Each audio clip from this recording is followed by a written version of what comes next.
नमस्कार, मैं हूं राघवेंद्र शुक्ला और आप देख रहे हैं न्यूज़ वन इंडिया की खास पेशकश अयोध्या का इतिहास। अयोध्या में करीब 10,000 मंदिर हैं और उनमें से कई ऐसे भी मंदिर हैं जिनका त्रेताकालीन युग यानी भगवान श्री राम के काल से सीधा नाता है। और यही कारण है कि उन अयोध्या के मंदिरों में तरह तरह से पूजा पद्धत है। कुछ मंदिरों में गुफाएं हैं तो कुछ में समाधियाँ और कुछ में सीधे अयोध्या के वह दार्शनिक क्षेत्र जिनमें भगवान श्री राम के यात्रा यानी वनगमन मार्ग का सीधे सीधे जिक्र होता हो। और यही कारण है कि सुप्रीम कोर्ट ने 9 नवंबर की तारीख में अयोध्या के इतिहास और अयोध्या के विकास को लेकर एक बड़ा और ऐतिहासिक फैसला सुनाया था। तब से अयोध्या हर एक दिन विश्व पटल पर नए नए आयाम को दर्ज कराती चली आ रही है। तो हम सीधे आपको लेकर चलते हैं अयोध्या की उन गलियों में जहां भगवान श्री राम के नाम का जाप होता है और क्या कुछ खास अयोध्या का त्रेताकालीन कनेक्शन है, सीधे रूबरू कराते हैं आपको।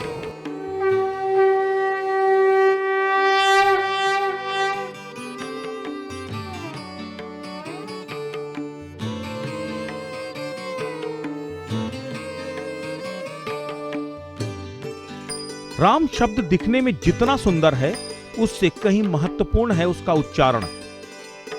राम कहने मात्र से शरीर और मन में अलग ही तरह की प्रतिक्रिया होती है जो हमें आत्मिक शांति देती है।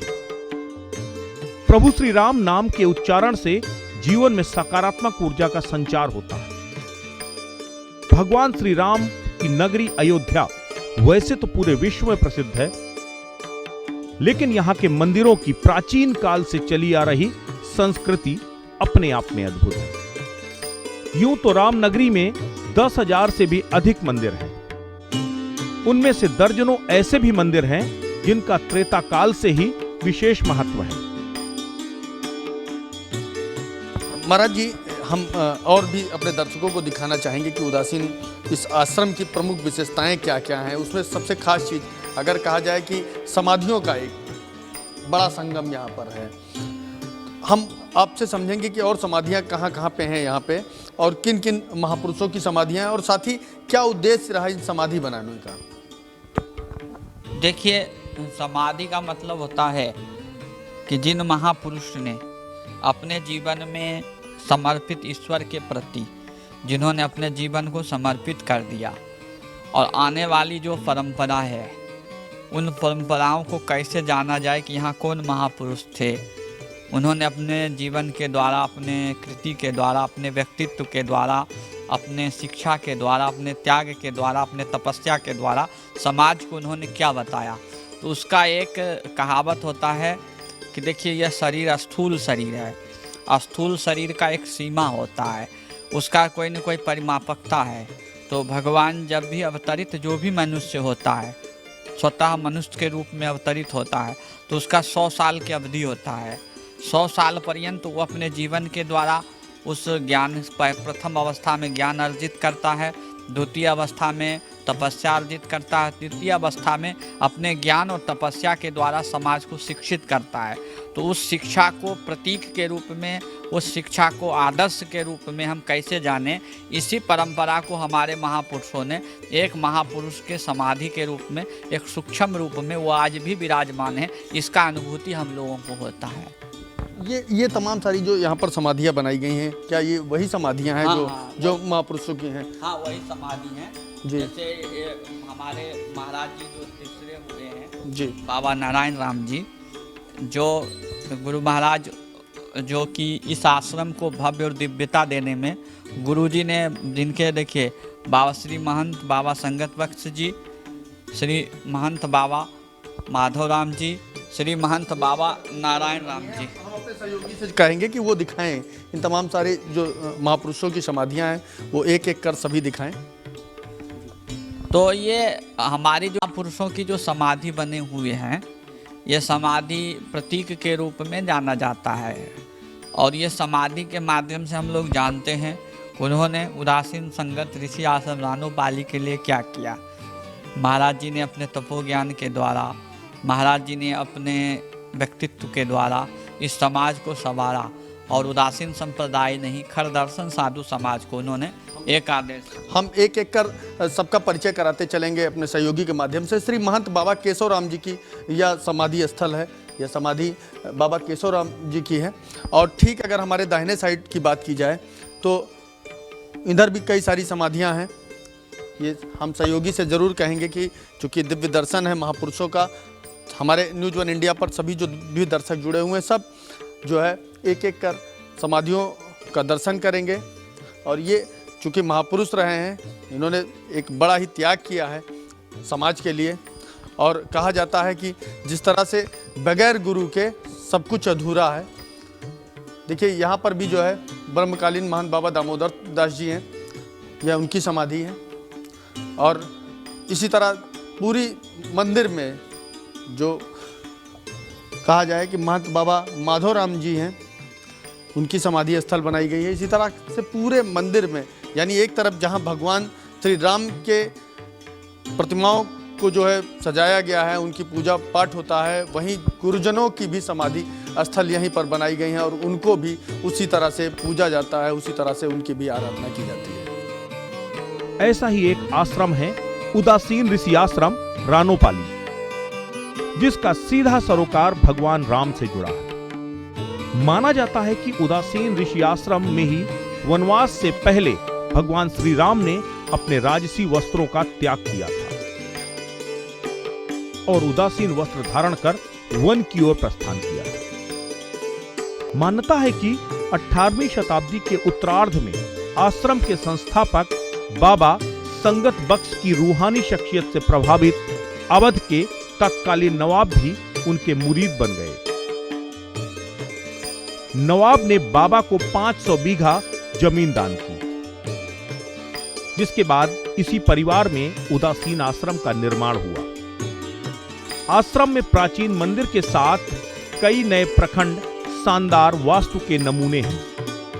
उदासीन ऋषि आश्रम रानोपाली उदासीन संप्रदाय की सर्वोच्च पीठ भी है। देखिए, उदासीन जो परंपरा रही, अद्भुत परंपरा है।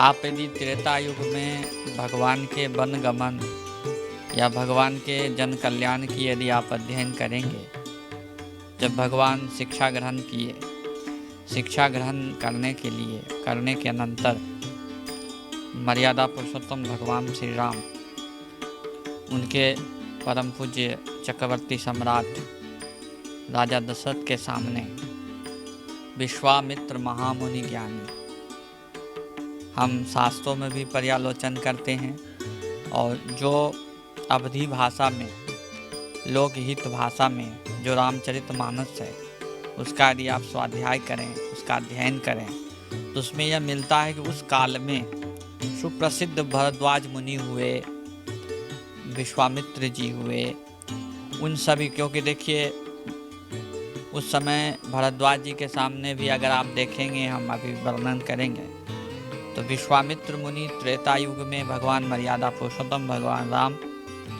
विश्वामित्र जी के आश्रम गए और विश्वामित्र जी ने जन कल्याण के लिए जो यज्ञ कर रहे थे, उस यज्ञ को रक्षा करने हेतु भगवान मर्यादा पुरुषोत्तम भगवान उनके आश्रम में गए। तो उस समय भी हमारे जो ऋषि मुनि थे, हमारी जो उदासीन परंपरा थी, तपस्वियों की परंपरा थी, ज्ञान की परंपरा थी, उसको, और आप भगवान के जब वनकाल गमन का देखेंगे तो जिस समय कैकेयी ने राजा दशरथ से 3 वचन लिया था, उन 3 वचनों में यह था कि भाई वन गमन करे तो वह तपस्वी के भेष में।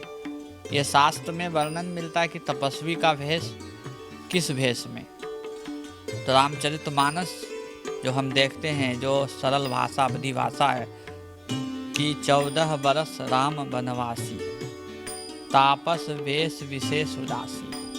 तापस वेश माने तपस्वी का जो वेश है, उदासी वेश परंपरा को धारण करके भगवान मर्यादा पुरुषोत्तम भगवान राम की ओर गमन करें। तापस वेश विशेष उदासी।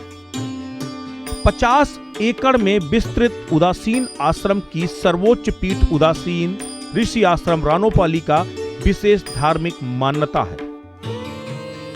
माना जाता है कि आश्रम परिसर स्थित ऋषि सागर तालाब में स्नान कर भगवान राम, लक्ष्मण और माता जानकी ने राजसी वस्त्रों का त्याग कर दिया था और उदासीन वस्त्र पहनकर वन के लिए प्रस्थान किया था। रानोपाली उदासीन आश्रम और त्रेताकालीन कनेक्शन की पड़ताल में जब हम पहुंचे इस आश्रम के अंदर तो पाया एक प्राचीन सरोवर। इस सरोवर का नाम ऋषि सागर है और मान्यता है कि भगवान राम ने जब अपने वनवास के लिए यात्रा की शुरुआत की थी तो वह सबसे पहले इस सरोवर पे पहुंचे थे। उन्होंने यहाँ पर स्नान करने के बाद राजसी वस्त्रों का त्याग किया था और वनवासी जीवन वाले वस्त्रों को धारण कर यहीं से श्री राम वनगमन यात्रा की शुरुआत की थी और 14 वर्षों का बड़ा वनवास किया, लंका विजय प्राप्त की और उन्होंने अयोध्या में वापसी की। इस आश्रम में भगवान श्री राम से जुड़े हर पहलुओं का वर्णन देखने को मिलता है।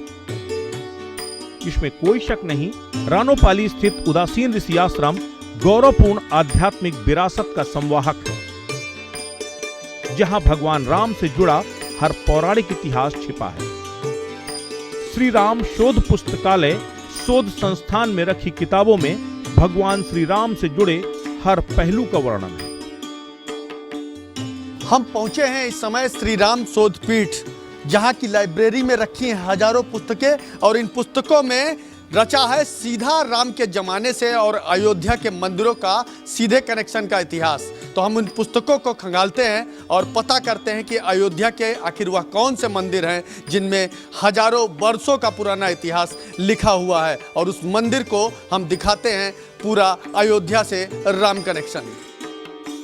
सैकड़ों एकड़ में बने इस आश्रम में बहुत जल्द आधुनिक सुविधाएं समेत मेडिकल कॉलेज की तरह अस्पताल और सीबीएसई बोर्ड में हायर क्लासेज विद्यालय बनाने की योजना है, जो अयोध्या के विकास में 4 चांद लगाएगी। हालांकि आश्रम में संस्कृत महाविद्यालय स्थापित है। इस महाविद्यालय में शिक्षा ग्रहण कर देश विदेश के लाखों छात्र अपना मुकाम हासिल कर चुके हैं।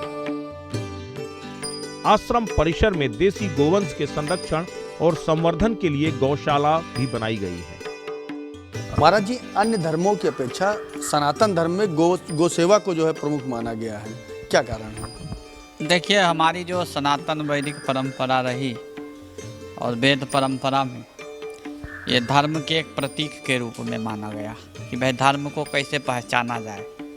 धर्म को जैसे गौ, ब्राह्मण, वेद, सनातन जो भी ग्रंथें हैं उनका रक्षा करना ही, और उसमें गौ को प्रधानता इसलिए दिया गया है कि हमारे सनातन वैदिक परंपरा या सनातन शास्त्रों के द्वारा, हमारे परंपराओं के द्वारा यह वेदित होता है कि गौ माता के सेवन से 33 करोड़ देवी देवताओं का सेवन किया जाता है। तो उस अन्य धर्म की अपेक्षा हमारे यहाँ गौ सेवा प्रधानता के रूप में माना गया है। साथ ही आश्रम में 1000 संतों के एक साथ भोजन के लिए भव्य भोजनालय और संत निवास भी बनाया गया है।